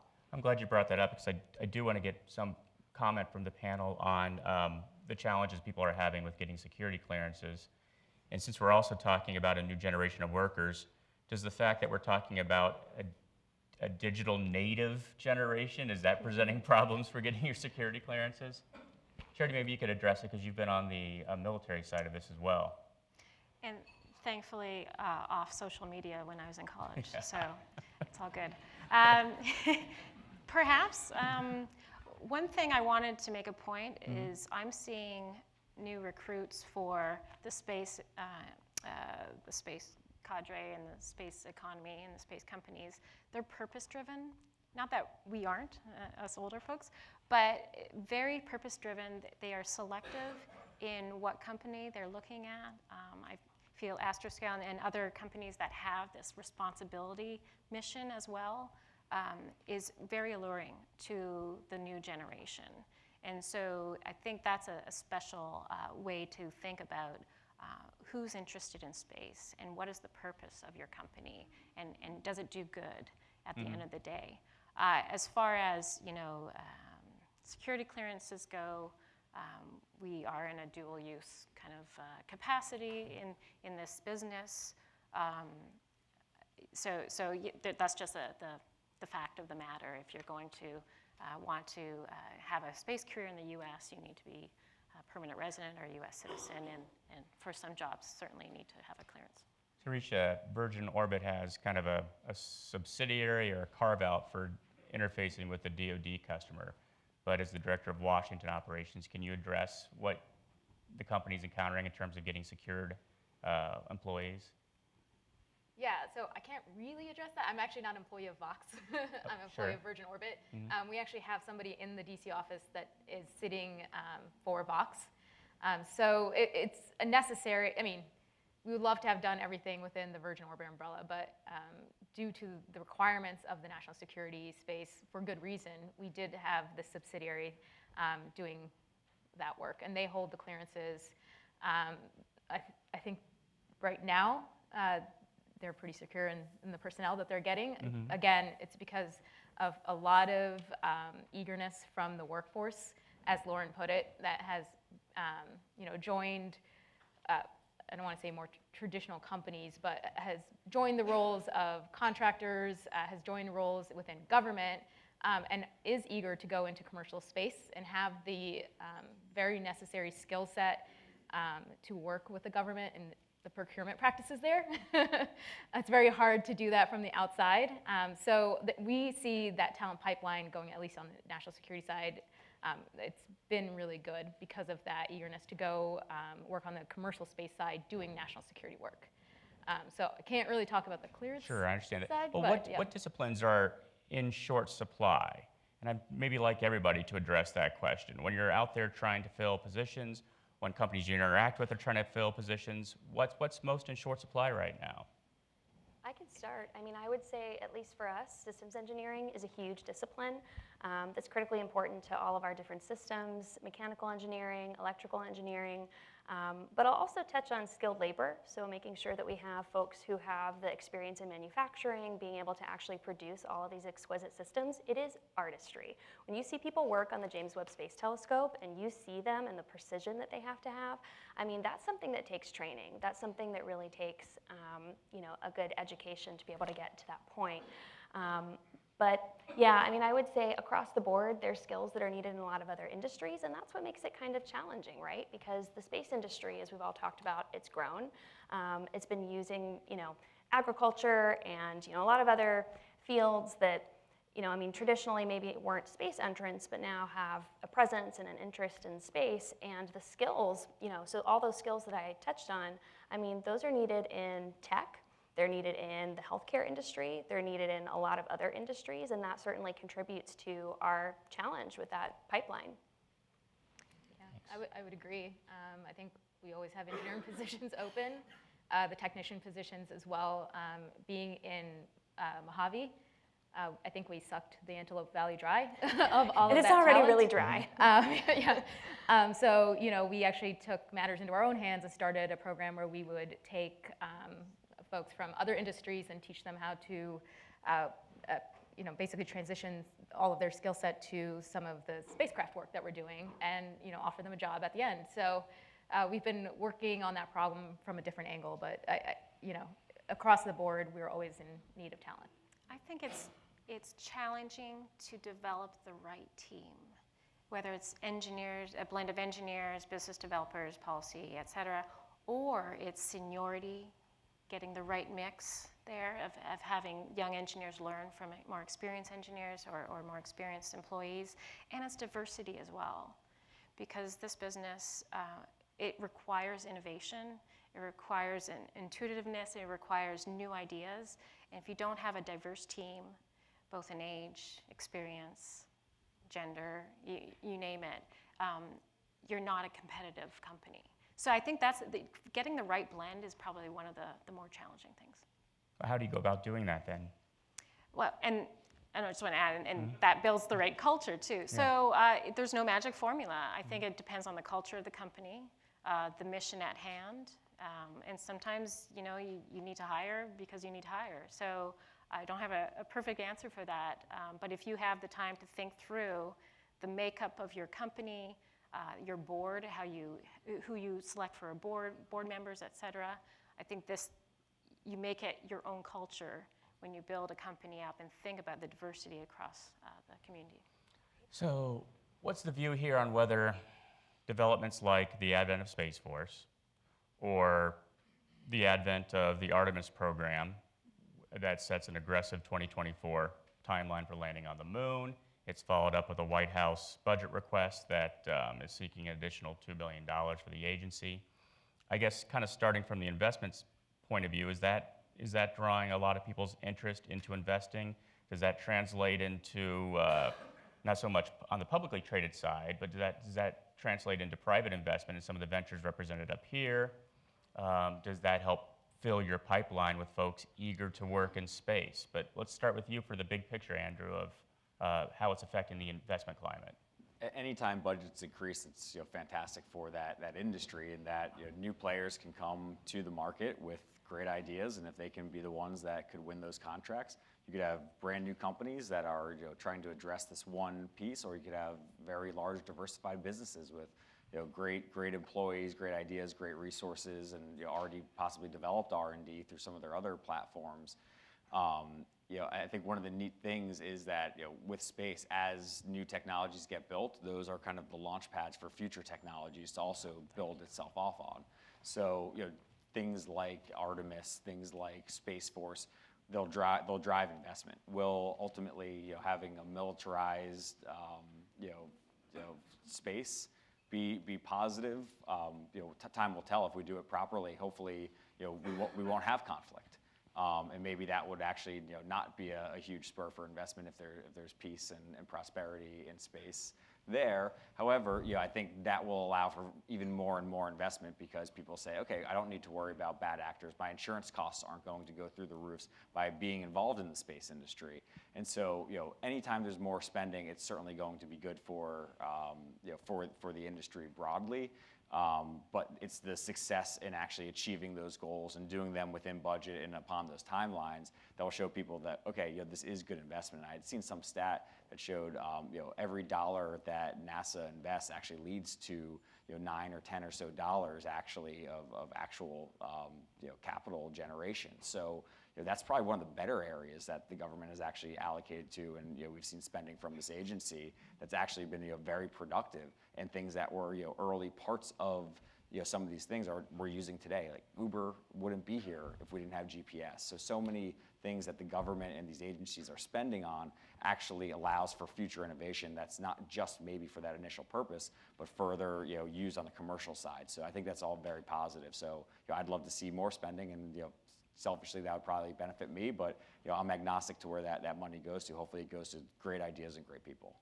Thank you. Does anybody want to add? I have something to add to that. Sure.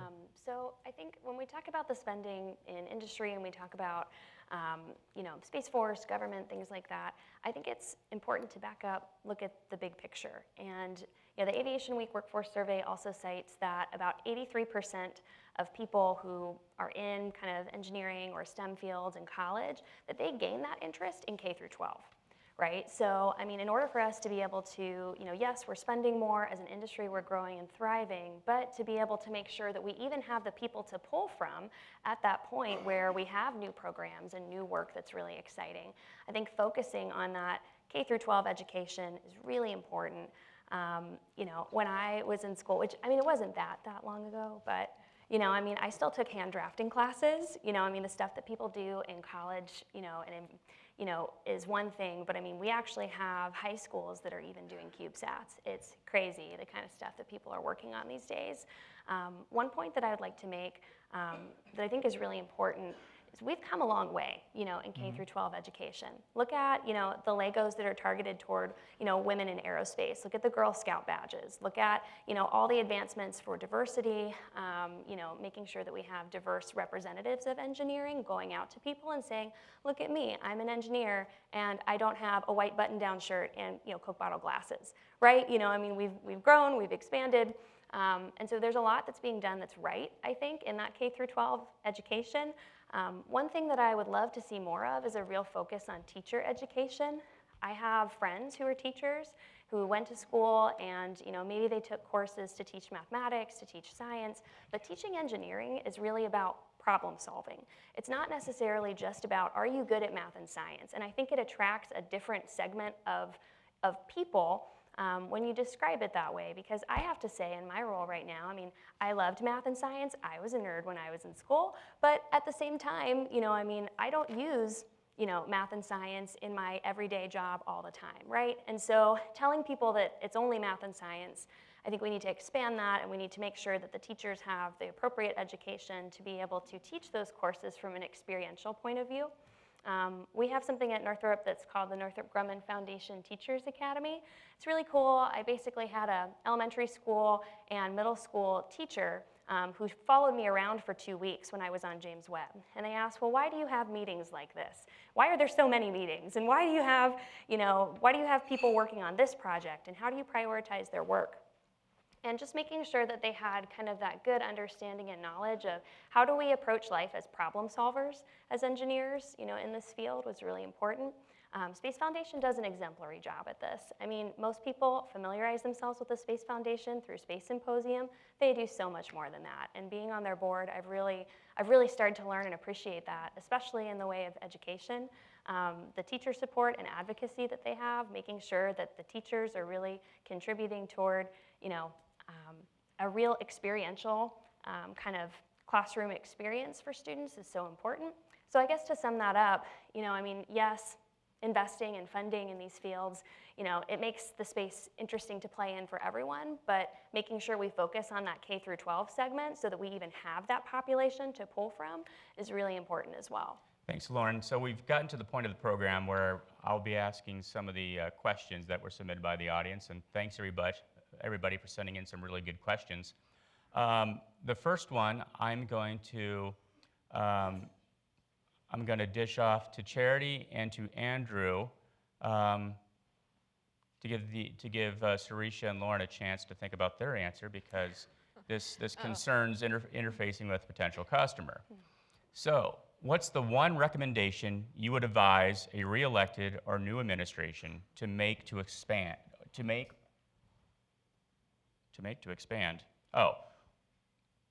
What recommendation would you make to them in order to expand the space economy?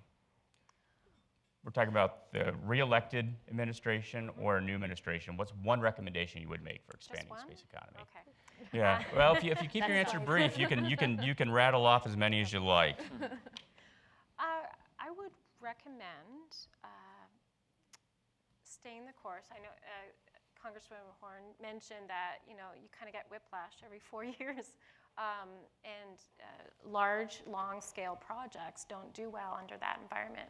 So, making sure you can stay the course, but in order to stay the course, you need to think of all the hurdles that you will overcome in order to get to that mission goal. And of course, one of those hurdles would be orbital debris. So making sure that's front and center as well. For me, I think it's actually educating people what space is and what it's done for us. I think so many people look at space and they just see huge budgets, or they see defense, or they see, oh, it's a satellite so far away, I have no interaction with it. But what is space actually doing for all of us today, whether you're government, military, or just an everyday citizen? And I think there's so much confusion that people just think space and they just their mind goes blank, and the conversation's over. But really, I mean, how much space impacts us today, where we've gotten in such a short amount of time, where we could go with now more resources, more technology, and more people allocated to these various initiatives. I think people need to really understand what space is, how it affects us today, and what we can actually build off of it going forward. Because without that, people don't truly understand what it is. I'd say continue promoting the American space economy. I think this administration actually has done a really good job of promoting the U.S. space economy, and I think that needs to continue, or else we'll just fall into the same bucket of having very outdated policies and practices. So again, the FAA has been great about streamlining the licensing process, but it needs to be a continuous process. We could look at export control as the next step. We can promote U.S. economy by allowing the U.S. companies to be able to sell and utilize their services abroad. So this kind of continuity of looking at policies and practices with the focus of the best practices for the U.S. economy and that growth would be something I recommend that the new administration continues. So I have two things to recommend. The first one would be just continuing what Representative Horn already said, just making sure that we are funding space education because it is important. The other thing that I would say is if you really want to understand the implication of space and the weight of what it is that we can do in this industry, talk to somebody in the military who has really experienced the way that our space assets have impacted their lives. That has been life-changing for me. On the program that I work, we actually have a lot of veterans who support the program, and I've talked with some of them, and they've talked to me about how much what we do really impacts their lives, how it protects their families, how it protects them so they can come home to their families. And so after you hear that, you just feel totally supercharged to be like, we're going to do the best job that we possibly can on this program. We're in it, and I think for anybody in the new administration who's not familiar with space, it's important to talk to the end users. So it's not just people trying to make money from space that they might think, or other things. Really talk to the end users and how that benefits their lives. I think that's really important. Lauren, I'll stick with you for a minute. So how does the creation of Space Force impact your operations? Have you seen an impact yet? So I personally, in my capacity, have not seen an impact yet. I think it's really exciting for everybody in the space industry. I think everybody is eager to see what happens next and how that's potentially going to impact our different programs and missions and things like that. But it's in a way, it's kind of natural that the customer is evolving for us, right? Because space is evolving, and there's so much that's going on in this new era. And so our customers want more rapidly fielded capabilities. They want, things today that we haven't really seen as much of a desire for in the past. And so as they evolve, whatever form they take, we'll stick with them and make sure we can meet their needs. Charity Astroscale already has a relationship with Air Force Space Command. I believe some of your folks were out at an event that SMC had in December talking about relocating satellites, how you could be of assistance in that capacity. What impact do you see from going from Air Force Space Command to Space Force? Well, I feel that as Space Force develops its own policies and its structure and how it's going to procure and make sure that it has that diffuse capability in space, we need to be with them and make sure that we're able to serve their needs just like we would at Air Force Space Command. So it might be just a different flavor depending on how things turn out for policy-wise. But Astroscale sees the U.S. government as a customer, just as we would the large constellation customers. Any predictions on how long it'll take for Space Force acquisition to develop its own cultural identity separate from Air Force Space acquisition? I have no predictions there, sorry. I think that's a good point, though. As long as, when you're looking at what the Air Force and DoD is doing and how that translates to the Space Force, as long as they are thinking about the way that they are going to be working with commercial companies and setting that up early, I think that's going to be a really good advantage. The DoD has already started looking at a disaggregated, resilient architecture for space, and I know Congressman Lamborn mentioned that, and we've been working with the DoD as well, using air launch as a possible solution for flexible launch architecture. So we're hoping to see that continue to evolve and move forward. I think the one other thing too to talk about Space Force is our government coming out saying we're creating this. It isn't just a U.S. issue. This then becomes a global issue where, yes, we will spend more, yes, we'll allocate resources, yes, we'll focus on space as this new frontier for the militarization and protection of our assets.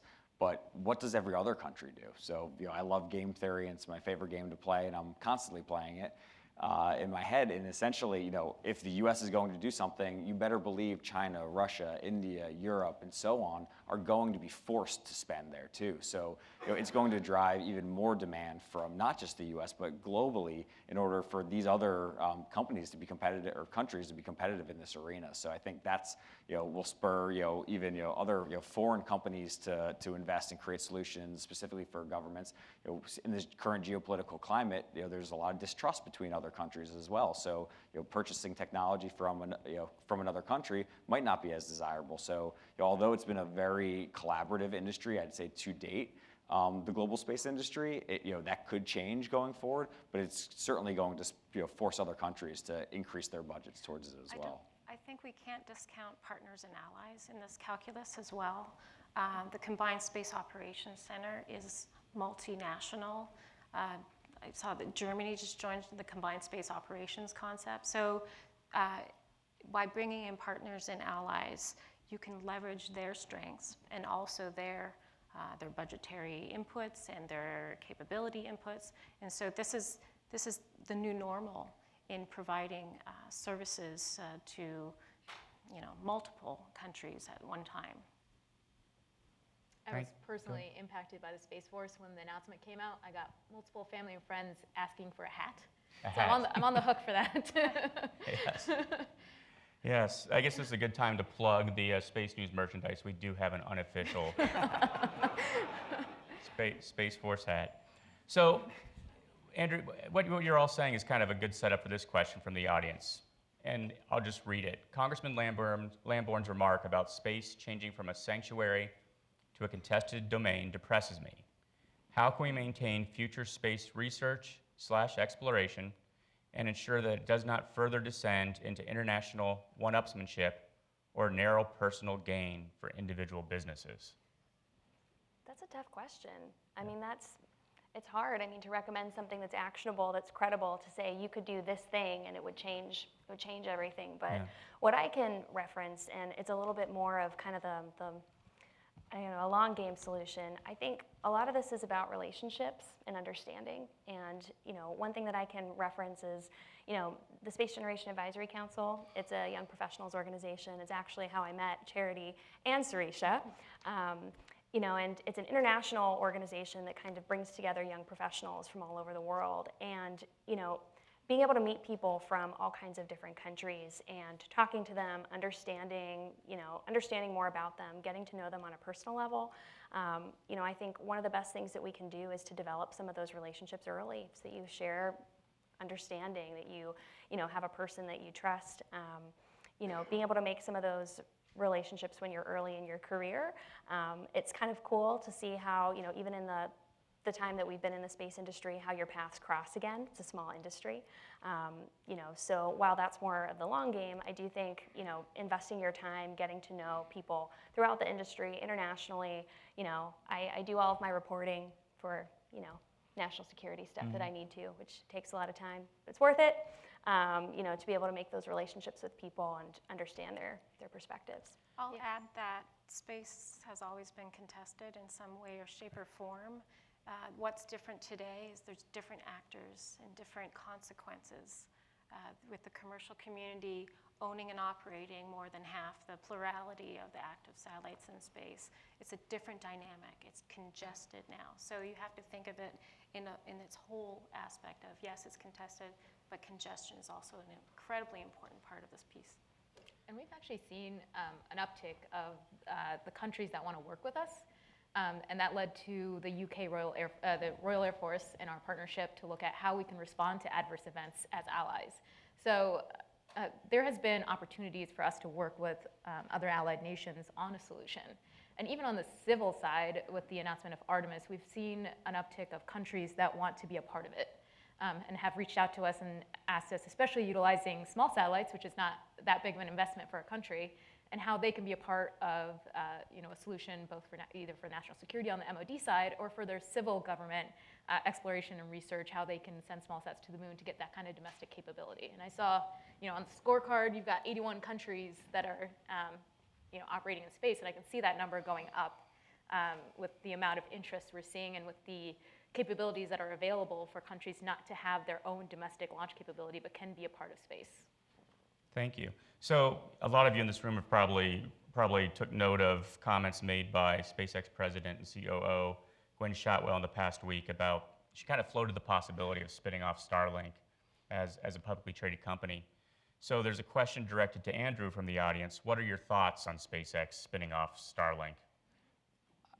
Several-fold. One thing is Elon Musk is certainly a polarizing but innovative entrepreneur with many successful ideas. So anytime one of his companies is saying they're going to do something, that might be what they're doing, or it could be a strategy for something else as well. So one point of possibly floating out a spinoff and an IPO is they've already announced that they don't want SpaceX to go public until a time that we're frequently shuttling people to Mars.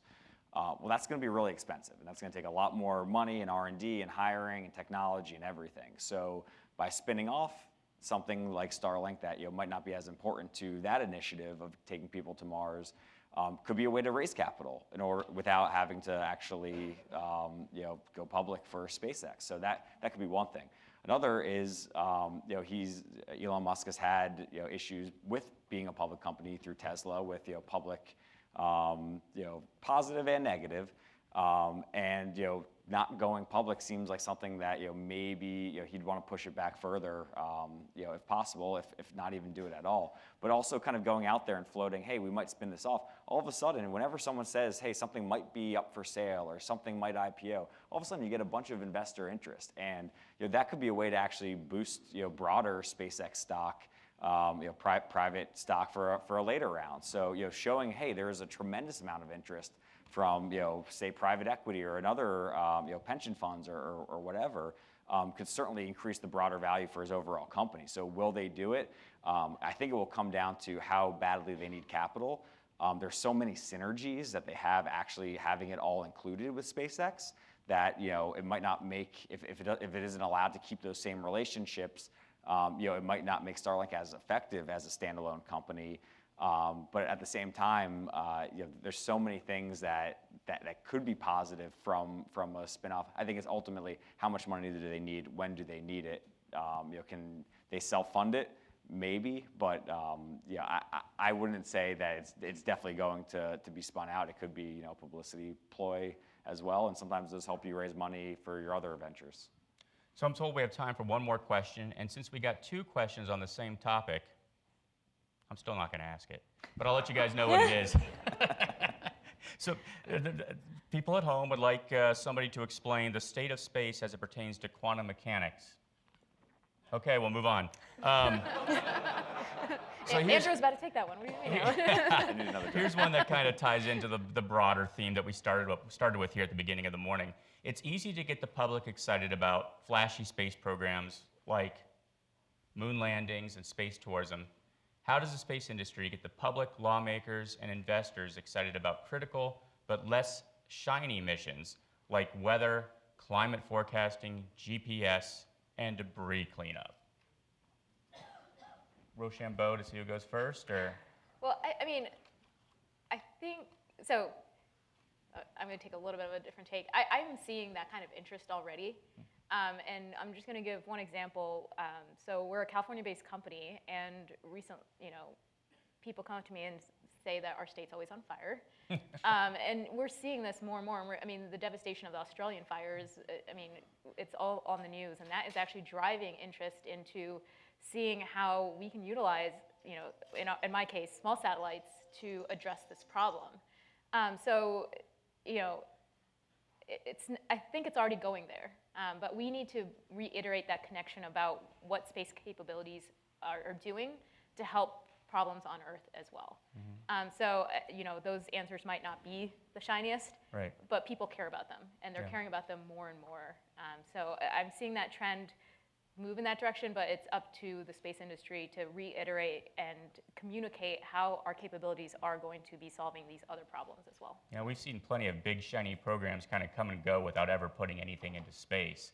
But some of the other programs we talked about, GPS, weather, climate, these are all happening. They're going to continue to happen pretty much no matter what. We're now out of time for questions, so I'd like to thank all the panelists here today for sharing all their thoughts and helping us have a nice conversation. Thank you.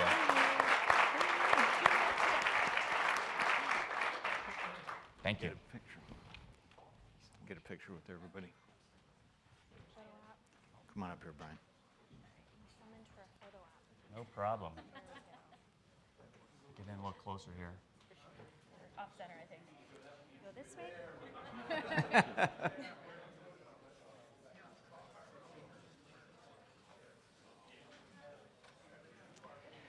I hope everybody enjoyed our program today, and this is, I'm really appreciative of everybody's time to come here.